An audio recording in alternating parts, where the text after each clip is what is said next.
obrigada pela vossa amizade e solidariedade. Quero também felicitar a organização do Congresso, que tem sido excelente desde a primeira hora, e o Congresso tem estado a ser excelente em todas as suas vertentes. E, por último, agradecer ao nosso caro amigo, o professor Dr. Moutinho Borges, por culpa de quem nós cá estamos. Ora, eu vou tratar realmente de um tema que decorreu num ano trágico para o mundo, para a Europa e para Portugal. Para além dos efeitos da guerra, a pneumónica, que surgiu, como veem, indicado a partir mais ou menos de abril de 1918, e se prolongou, embora com efeitos bastante mais tenues, até fevereiro de 1919, foi um dos piores flagelos epidémicos da história da humanidade. Matou entre 50 a 100 milhões de pessoas, e este número é muito impreciso, como veem, mas durante muito tempo não era obrigatória, não havia declaração obrigatória da doença. Em muitos países, em muitos locais do mundo, como devem calcular, era muito difícil estabelecer dados estatísticos. Sabe-se também que houve muitos milhões de pessoas infectadas que conseguiram sobreviver à doença. Além disso, houve muitos casos de doenças do foro respiratório, como, por exemplo, bronquites, pneumonias, que afinal eram efeitos da gripe. No fundo, as pessoas morreram de gripe, mas a gripe era facilmente confundida e, portanto, diagnosticada como outras doenças. Além disso, há um número muito elevado de doenças, de óbitos por razões desconhecidas ou mal esclarecidas, e muitos desses óbitos poderão realmente ser imputados à pneumónica. Houve também um problema que ajudou, que foi o grande responsável por todas estas mortes. Além do elevado grau de contagiosidade da doença, ignorava-se o agente causador. Portanto, desconhecia-se a sua origem, inclusivamente a pneumónica nos países desenvolvidos gerou acesas controvérsias científicas, incluindo em Portugal, sobre as causas e sobre o modo de a combater. E mesmo aqueles que estavam mais perto da verdade e que atribuíam a um vírus a doença, nunca conseguiram isolá-lo nesta altura. E, portanto, todos os tratamentos eram realmente bastante incipientes. No caso de Portugal, temos este número oficial, 55.780 pessoas, isto para o ano, portanto, deste total, apenas 3.097 terão falecido em 1919, porque, como disse, a doença, portanto, matou menos gente porque foi menos, o vírus estava menos ativo e, portanto, matou menos gente, embora houvesse muita gente infectada. Ora, costuma-se relacionar a pneumónica com a guerra, e não há dúvida que está relacionada, embora esteja por apurar rigorosamente se a causa da pneumónica foi de facto a guerra. De qualquer modo, se não foi, pelo menos a guerra contribuiu muito para a sua proliferação, porque, como devem calcular, os exércitos muito concentrados milhões de homens muito concentrados de um lado e do outro dos campos de batalha. A guerra também se estendeu um pouco por todo o mundo, foi a Primeira Guerra Mundial. Além disso, a partir do armistício, quando os combatentes começam a regressar às suas terras de origem, vêm como sardinha em lata, autenticamente apinhados em navios, o que aumenta muito mais, portanto, a contagiosidade. Eu dou-vos um exemplo que é conhecido do nosso navio Moçambique, que saiu de Lourenço Marques a 12 de setembro de 1918 em missão de repatriamento e trazia a bordo 952 combatentes. Destes, durante a viagem, 199 perderam a vida por pneumónica e 11 contagiados faleceram já em terra. Portanto, isto há uma média de 22%, um pouco mais, de vítimas mortais da pneumónica.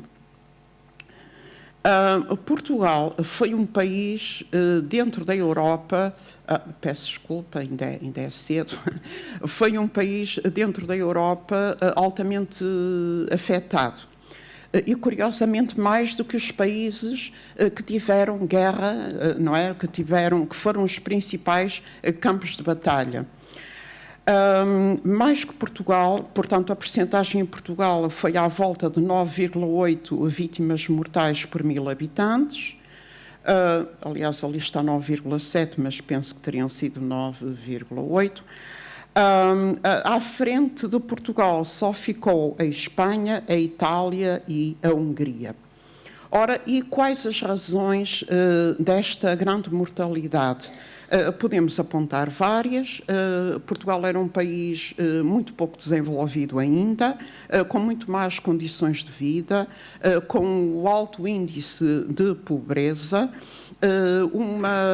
portanto, condições sanitárias, quer a nível individual, quer público, quer a nível doméstico, quer público, muito deficitárias. O nosso sistema de saúde, que estava a ser implementado pela Jovem República, era realmente ainda muito débil. E, além disso, a resposta das nossas autoridades, nós nunca fomos um país muito organizado, não é verdade? A resposta foi lenta e desadequada, como eu vou explicar. Além disso, não nos podemos esquecer que Portugal fez um enorme esforço de guerra. Embora nós só tivéssemos entrado oficialmente na guerra a partir de maio de 1916 e os primeiros combatentes chegaram a Flandres em julho desse ano, mas não nos podemos esquecer que desde 1914, que embora não estivéssemos formalmente envolvidos na guerra, sustentávamos duas grandes frentes de batalha, uma no sul contra os alemães, uma no sul da Angola, na atual Namíbia, e outra no norte de Moçambique, na atual Tanzânia. Portanto, foi um esforço de guerra enorme para um país pequeno e de fracos recursos. Além disso, também não nos podemos esquecer que fomos sempre e ainda somos um país altamente dependente das importações. E a guerra desorganizou completamente o comércio externo, o que vai encarecer os produtos, vai provocar uma crise de subsistência gravíssima. Há, por exemplo, muitas referências aos novos pobres, por parte das câmaras, por parte das Santas Casas da Misericórdia. Há muitas referências a uma classe média que empobreceu porque os salários não acompanhavam de forma nenhuma o vertiginoso aumento do nível de vida. Ora, vamos então agora para as respostas desadequadas e lentas. Em maio de 1918, o nosso Diretor-Geral de Saúde, o Dr. Ricardo Jorge, alertava o Governo, na altura de Sidónio Paz, para o caráter mortífero e altamente contagioso da doença. No entanto, nada foi feito em maio, em junho, em julho. em agosto, e apenas na segunda quinzena de setembro surgem as primeiras diretivas que obrigam os subdelegados de saúde e os médicos municipais a regressar aos seus locais de trabalho, porque muitos estavam ainda de férias, portanto, e realmente uma medida, mesmo direcionada para a pneumónica, só surge com a célebre portaria de 2 de outubro de 1918, numa altura em que a doença tinha atingido o seu pico em Portugal. E claro que a doença alastrava a um ritmo muito superior à burocracia e à implementação, por mais boa vontade que as autoridades locais tivessem, à implementação destas medidas. Ora, entre muitas coisas, essa portaria obrigava a participação obrigatória da doença, finalmente. Portanto, estabelecia normas profiláticas de higiene, proibia, por exemplo, as concentrações, proibia as feiras, por exemplo, proibia os espetáculos, mandou encerrar as escolas, reorganizou os recursos humanos, reorganizou o sistema hospitalar, criou as chamadas comissões de socorro distritais e concelhias, entre muitas outras medidas. Não estou aqui a amassar-os com essas medidas. Mas reparem, queria dizer-vos uma coisa, e agora indo mais para o distrito de Évora. Essa medida veio essa portaria surgiu a 2 de outubro, só começa a ser aplicada no distrito de Évora a 4 de outubro, é quando o governador civil de Évora recebe autorização para pôr em prática essa medida. Ora, mas já não foi a tempo de evitar 2 enormes focos de contágio no distrito. Um deles foi a Feira de Vila Viçosa, de 29 a 31 de agosto, e outra, a Feira de Montemoro Novo, de 31 de agosto a 3 de setembro. Estas 2 feiras, ainda hoje, são feiras que congregam muitos visitantes do próprio concelho, dos concelhos à volta e até de zonas distantes, e, portanto, isto mostra um bocado a inconsciência, não é, com que estas coisas, de facto, eram tratadas. Agora, eu tenho, como devem calcular, dados estatísticos para todo o distrito de Évora, mas queria realmente chamar-vos a atenção. Aliás, eu acho que nem é preciso eu estar a dizer nada, este slide é bem significativo. Temos aqui os 3 concelhos mais populosos do distrito de Évora. Claro que isto são dados do recenseamento de 1920, mas a população em 1918 não devia ser muito diferente. Portanto, em Estremoz, com 19 mil habitantes, houve uma percentagem de mortes de 9,05 por 1000 habitantes, portanto, um pouco inferior até à média nacional. Em Évora, claro, onde havia mais concentração de médicos, não é? Portanto, apesar de ser o concelho mais populoso do distrito, o nível de mortalidade já foi inferior. Montemor, reparem, é o segundo concelho mais populoso do distrito, teve 621 mortos, 11 foram portanto, em 1819 e 611 em 1918. E reparem que dá uma percentagem de 25,9 por 1000 habitantes, portanto, muito acima da média nacional. A média total do distrito foi realmente elevada, acima da nacional de 12,9 por 1000 habitantes. E vou aqui fazer um parênteses para dar aqui um dado curioso. Por exemplo, em Lisboa e Porto, que há uma grande concentração populacional, as vítimas mortais foram percentualmente inferiores a muitos meios rurais, porque havia mais cuidados de saúde, havia mais médicos, havia hospitais, havia, portanto, infraestruturas de acolhimento aos doentes, o que não havia em rurais. E agora vamos analisar as causas deste morticínio em Montemoro Novo. Ora, para começar, queria dizer-vos que a grande razão é esta. Montemoro Novo era o 4º concelho mais extenso do país. À frente só estavam Odmira, que continua à frente, Alcácer do Sal e Castelo Branco. passa depois para 7º lugar, quando em 1962 é desanexado o Conselho de Vendas Novas. Ora, e vou aqui só dar-vos aqui exemplos muito rápidos. Por exemplo, o caso de Cabrela e Vendas Novas. Sabem que havia muita falta de médicos, e sobretudo no meio rural, onde eles já faltavam. Porquê? Porque muitos destes médicos e outro pessoal de saúde estavam nas frentes de batalha, não é? Onde eram mais necessários. Portanto, por exemplo, em Montemor houve um médico da Santa Casa da Misericórdia que foi mobilizado. Houve um médico em São Cristóvão, para quem conhece o concelho, que também foi mobilizado. Além disso, havia, por exemplo, em Cabrela e Vendas Novas, que é uma área extensíssima. Cabrela tinha sido um antigo concelho que foi anexado a Montemor com a reforma administrativa liberal. Vendas Novas, que era já vila, era uma terra, era um concelho, portanto, uma freguesia relativamente pequena para o Alentejo, mas era muito populosa e já com alguns índices significativos de industrialização. Havia apenas 2 médicos, o médico municipal de Vendas Novas e havia depois um outro senhor que era médico particular.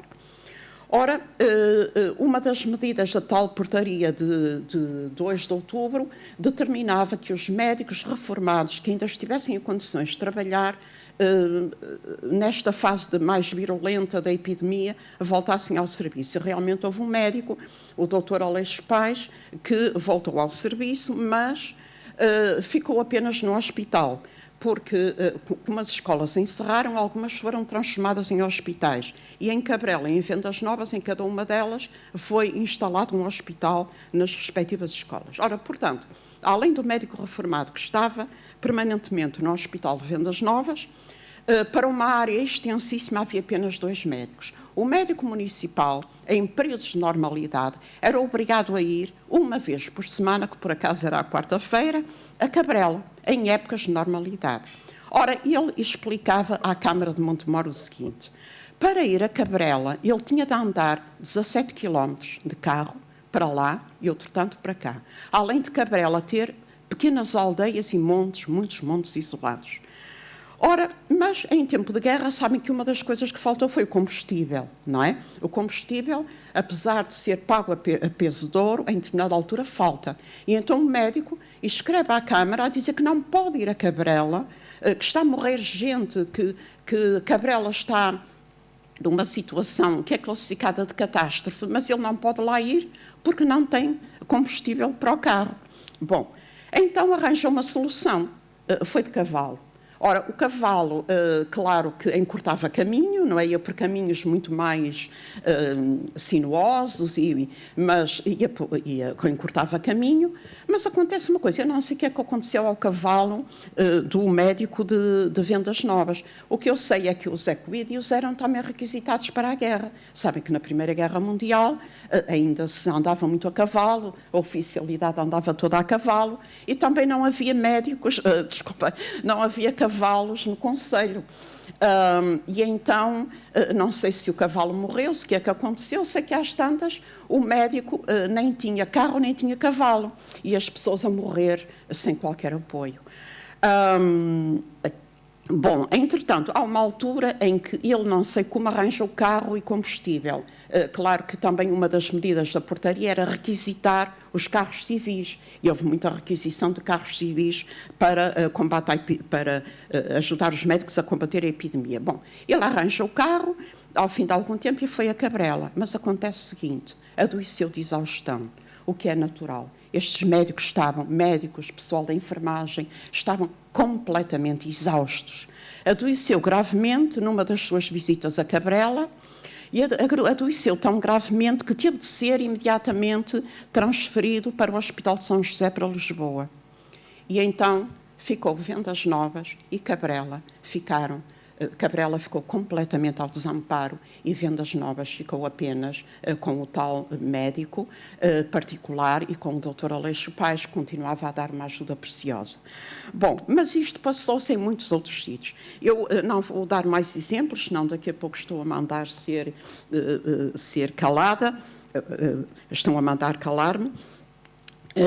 Mas queria, por exemplo, dar o exemplo, entre as muitas coisas que faltavam, não era só o combustível, faltavam os ingredientes com que se faziam os medicamentos.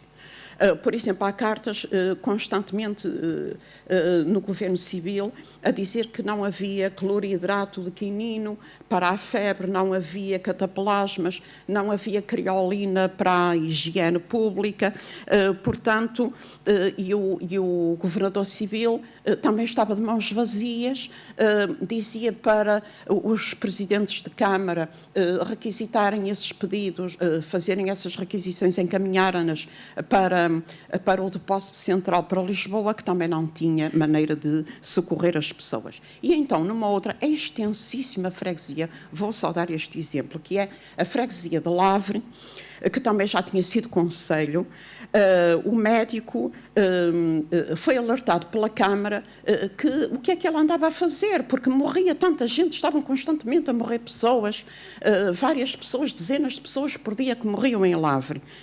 E ele dizia que a freguesia era tão extensa, que ele, quando chegava aos doentes, eles já estavam doentes há 15 dias. E, portanto, ele já não podia fazer nada, a não ser assistir à morte deles. Outra coisa, entre as muitas coisas que faltava o açúcar. Ora, o açúcar era um componente indispensável, como sabem melhor que eu, para os xaropes e para os medicamentos. E ele dizia que, em casos menos graves, a população de Lavre fazia beberragens, é mesmo o termo que ele emprega, beberragens com açúcar e plantas medicinais que as pessoas conheciam, uma espécie de chá e uma espécie de xaropes, e que, em casos menos graves, conseguiam curar os doentes sem chamar o médico. Mas ele também dizia, isto tem muita correspondência, como devem calcular, que estava sempre a ser trocada, não é? E ele dizia que, em determinada altura, acabou o açúcar. Agora, como é que se faz? Não há açúcar em Lavre. Quem ainda tem dinheiro vai a Vendas Novas, que ficava a mais de 10 km de distância, vai à farmácia de Vendas Novas buscar. Mas daí a dias, o açúcar tinha-se esgotado em Vendas Novas. Dias depois esgotou em Montemor Novo. Dias depois esgotou em Évora. E sabe-se que também esgotou em Lisboa e Porto. Não vou ter aqui de avançar várias coisas, mas queria só aqui referir os efeitos da doença no concelho. Além de efeitos na atividade económica, que não vou aqui citar, teve vários efeitos administrativos. Por exemplo, em Lavre, durante meses, a Junta de Freguesia não reuniu. Tinha o presidente, o secretário e o tesoureiro. Um tinha morrido, o outro estava gravemente doente, não havia quórum, não houve reuniões. Em Cabrela, adoeceram os 3 ao mesmo tempo. Não havia quórum, estiveram sem reuniões de 31/7 a 21/11, sem reuniões. Mas até a Câmara, o presidente da Câmara, quando escrevia ao Governador Civil, pedia-lhe sempre desculpa pela demora nas respostas, porque dizia ele que não tinha quem escrevesse os ofícios, porque o pessoal da Câmara de Montemor estava todo doente. Portanto, depois há também outro caso que me chocou bastante. Há muita correspondência, porque havia muitos soldados que vinham de licença, não é? Que estavam mobilizados, mas vinham de licença. Mas chegava ao fim da licença e as unidades militares, onde eles estavam adstritos, não é? Mandavam dizer para o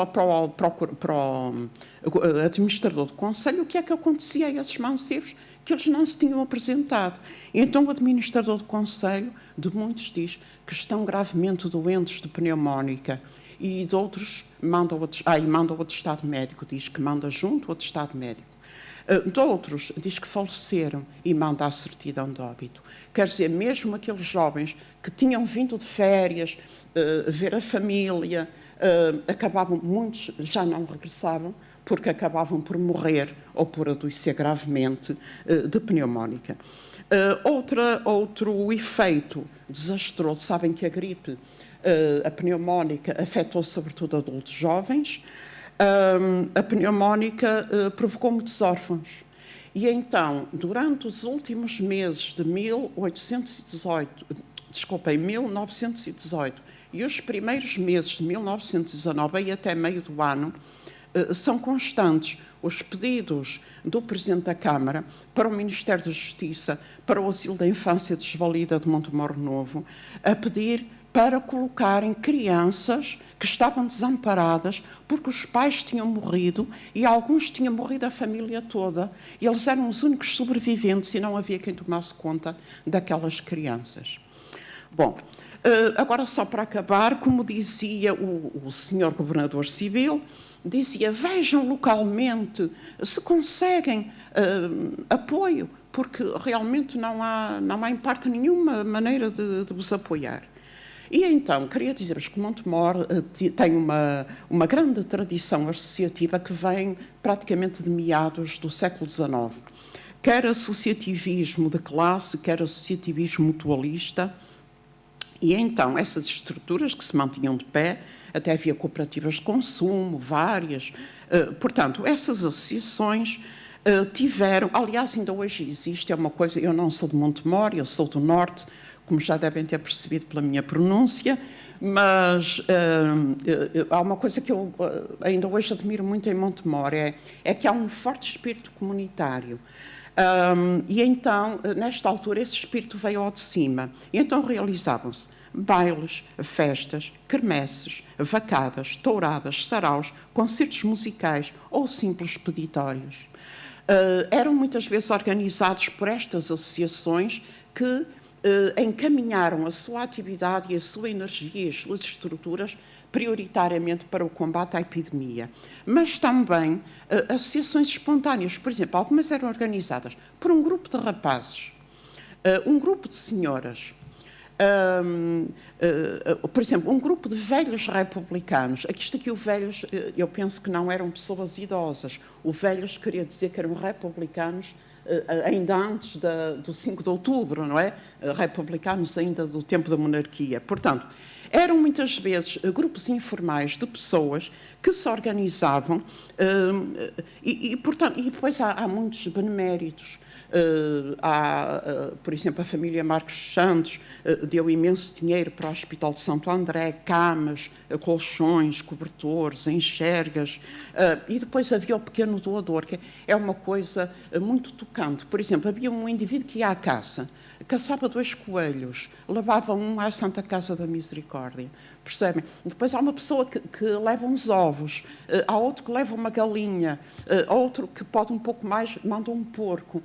Quer dizer, as pessoas tinham falta de liquidez, não tinham muito dinheiro, mas tinham os seus bens, não é, da terra, da agricultura, da criação de gado e ofereciam tudo isso, ofereciam aquilo que tinham, não é, à Misericórdia, porque geria o Hospital Civil de Santo André, que foi realmente o grande apoio.